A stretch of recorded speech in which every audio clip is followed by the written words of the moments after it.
Mambo yanazidi kuwa ya moto sana kwa upande wa Kajala baada ya kuuliza swali na Irene Uwoya kwenye kipindi cha A-List ambacho kimekuwa kifanywa na Kajala, Irene Uwoya, Jacqueline Wolper pamoja na Aunty Ezekiel. Ni moja kipindi ambacho kimependwa sana na watu wengi, lakini pia kumekuwa na vitu ambavyo haujategemea kabisa. Yani kunaweza kikazungumzwa kitu ambacho haukutegemea kabisa, zile story ngumu ama yale maswali magumu kuulizana. Sasa jana tuliona clip mbalimbali zikimuonyesha Irene Uwoya anamuuliza swali Kajala. Sasa hilo swali ambalo alikuwa ameulizwa ni kwamba kwa nini Harmonize na Kajala wasioane? Yani Harmonize asimuoe Kajala kwa sababu wamepitia mengi, ni kama vile hakuna muendelezo tena. Kila siku tunaona yale yale kwamba wanagombana wanaachana, wanagombana wanaachana, ni mahusiano tu yanabaki kwa hivyo ya mtandaoni. Lakini kwa upande wa Irene Uwoya akamuuliza Kajala kwamba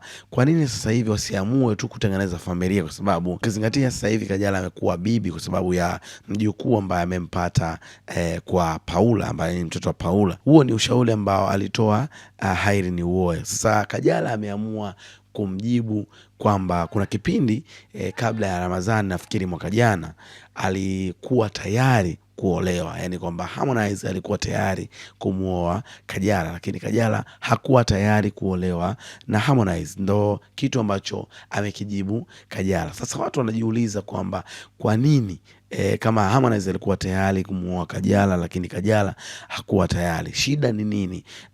Kwamba anamuhofia bado au vipi? Kwa sababu watu wengi walikuwa wakijua kwamba labda Harmonize ndo hataki kumuoa Kajala, lakini Kajala mwenyewe ameweza kuweka sawa na kusema kwamba kuna kipindi pia Harmonize alikuwa tayari kabla ya Ramadhani aweze kumuoa, lakini kitu ambacho alijibu Kajala kwamba anahitaji time kuendelea kumsoma Harmonize, kwamba siku akiamua kuingia kwenye ndoa basi hakutakuwa na vipengele vingi, kwa sababu anahofia kwamba anaweza kuolewa leo alafu baada ya wiki au mwezi akaomba taraka, akaonekana kama yeye ndo Miayusho, kumbe sio yeye lakini ni Harmonize. Kwa hiyo anahitaji kumuelewa zaidi, anahitaji kumzoea zaidi na kumfahamu kiundani zaidi, kwa sababu wakiingia kwenye ndoa ataonekana kama yeye ndio mtata. Baada pale tu atapoomba taraka ataonekana kwamba yeye hautaki kukaa kwenye ndoa. So hizo ndo story ambazo zinazidi kuzungumzwa